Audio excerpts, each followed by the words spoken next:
He kōna e purangi tēnei nā te reo irirangi o Aotearoa.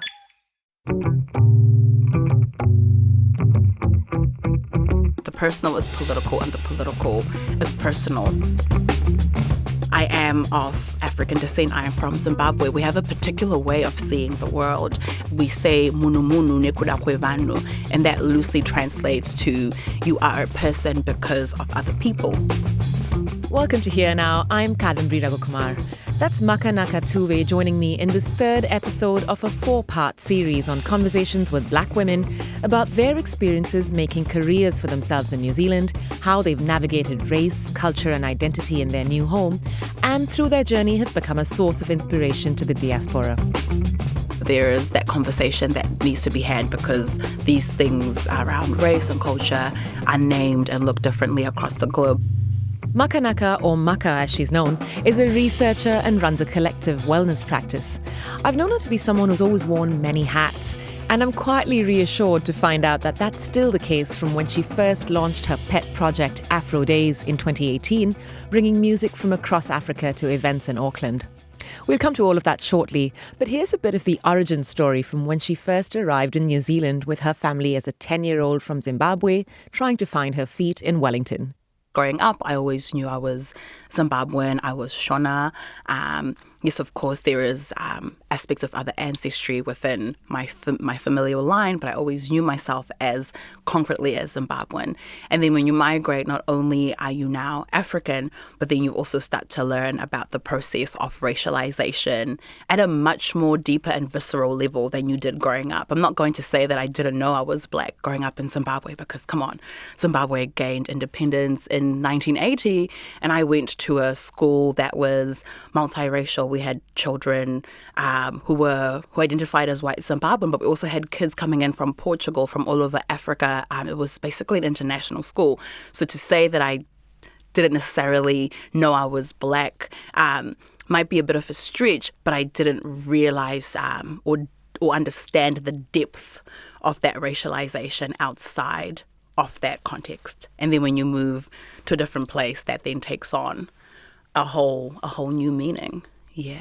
And when you say it takes on a whole new meaning, how significant of a meaning did it begin to assume in your life? In what way did your sense of self in New Zealand begin to feel quite strongly hinged on that identity as a Black immigrant? I think initially when you're at school growing up, you had kids not wanting to play with you because you're Black, and that for me was like, oh, okay, that's how it might look different in this context. And of course, at home, it's not to say that we had this racial harmony or we were this rainbow nation. But I think when you're younger, you have an awareness of differences between you and other people, but they're usually really subtle. Your parents might know, and I know now looking back as an older person, I'm like, okay, I can see that those things might have been there, but they weren't as stark as they are over here. In Zimbabwe, you are part of the majority. So when you come over here, you're now a group in the minority, and now your race is the reason why people might not want to play with you, or people might want to play with you and have, curiosities and bring up things around your identity that you never really considered before. So I would say that when you say around how did that or racialization become something that my identity became hinged on, is because I realized, or at least now that I articulate it in my work, I speak around the embodied presence. I realize that the embodied presence is the precondition of the emotions, the language, the thought that people meet you with. And that is almost a precondition to the social interactions that you have with people. So when you say when did it become hinged on that, it became hinged on that from the moment we landed.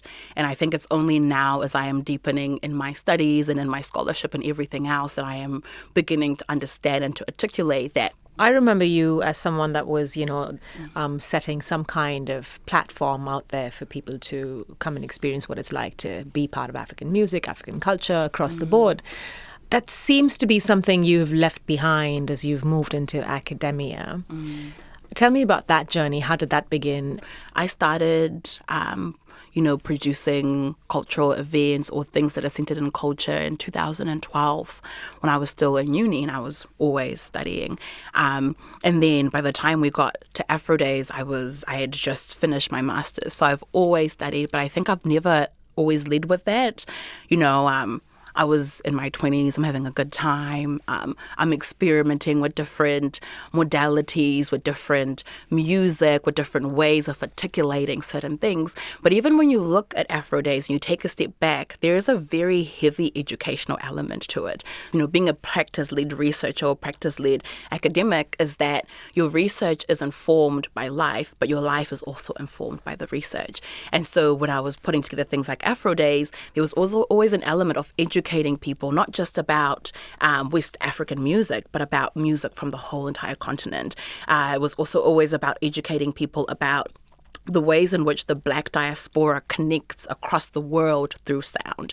The bigger our community gets, there is no reason for me to also stay in those spaces. I think, for instance, with Afro Days, I wasn't really going out anymore, So it gets to a point where you're like, I actually don't know who the DJs are. And then you look around and you're like, oh, there's other young people who have the time, who have the skills, who have the passion for it.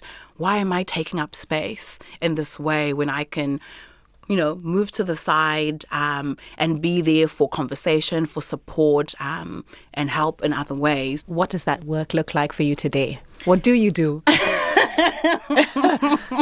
It's quite a simple question, but I'm a bit curious if it hasn't been obvious already. No. You're curious. I'm curious. My mom's curious. Everyone's curious. My LinkedIn is curious. But I would say at the end of the day, when I think of my work, I bring in research, I bring in storytelling, and I bring in elements of cultural production. When people say, you wear a lot of hats, that is true. The manifestations show up as different artifacts or as different things that you can either read, access, attend. If you really look at the root of everything, it's always about embodied care, collective wellness, and social justice. So all of those different things that I do sit underneath Sisamahlo Apothecary. Sisamahlo loosely translates to open your eyes. And the way I see it is opening our eyes to different pathways, different ways of being, different forms of inquiry. So under the banner of Sesa Matlo, Maka runs workshops and learning programs through a lens of Black feminism and Indigenous wisdom. She's also been busy completing a PhD in social sciences with a focus on third culture identity and queer youth in Aotearoa, mostly from the African diaspora. I am a student of the school of Audre Lorde.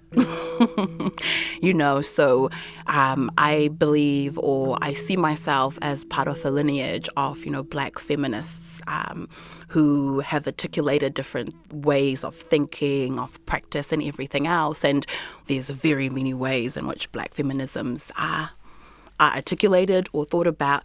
But within the sort of, lineage that I am hoping that I am contributing to, there is this notion that there is no separation. The personal is political and the political is personal. So when I write or when I approach my work, I don't separate the two worlds as such. And I am of African descent. I am from Zimbabwe. We have a particular way of seeing the world. We have a very holistic perspective of engaging with the world. So oftentimes you hear about the notion of Ubuntu. And, for us, we say munu munu nekuda kwe vanu. And that loosely translates to you are a person because of other people. When I think about someone's humanity and honoring their dignity, I'm not only just concerned about your material well-being, how, society and politics is impacting you. I'm also concerned about how you are as a person. I can't restore your humanity if I'm not thinking about your emotional well-being, whether you have access to clean water, you have access to your reproductive rights, you have access to articulating and naming who you are for yourself. That articulation of identity is a key focus of Maka's research, and over the years she's contributed to several feasibility studies and academic papers on the experiences of queer Africans in Aotearoa, New Zealand. And it goes beyond the academic for Maka. It's actually a deeply personal subject to her.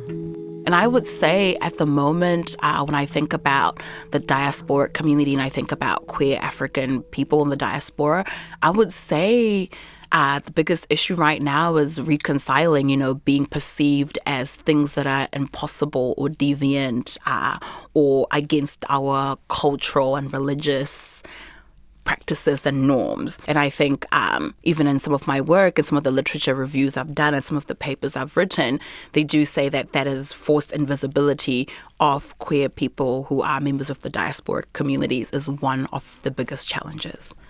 I'm curious to know, even from your personal experiences as a queer Black woman, when you had to come out to start with to your own community or your own family, to choosing the line of work or the lines of work that you've gone down, it takes a degree of courage, to say the least.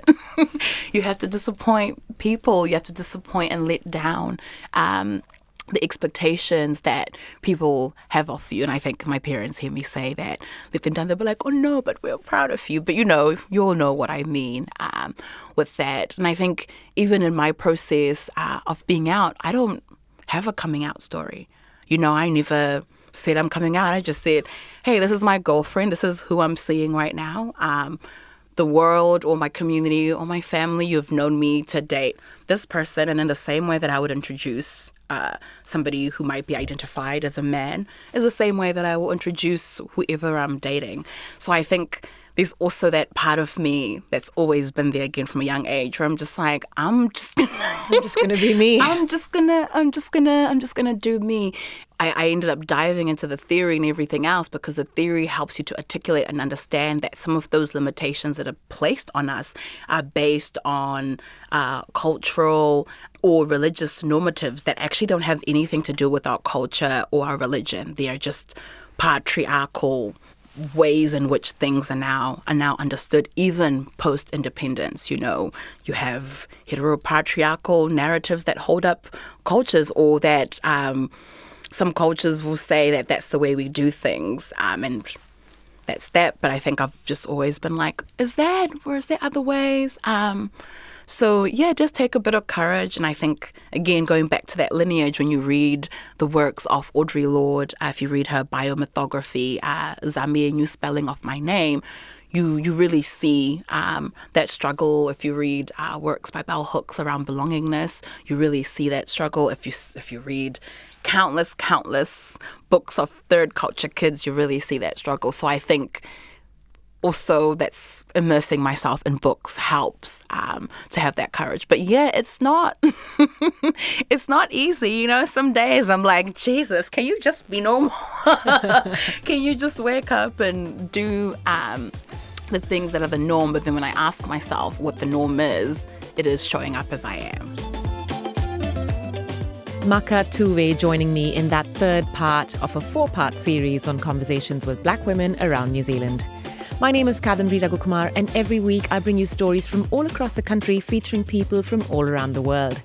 You can find more episodes of Here Now on all your favourite podcast platforms, as well as the RNZ website. That's rnz.co.nz/herenow. Today's episode was mixed by Ellie Marsden.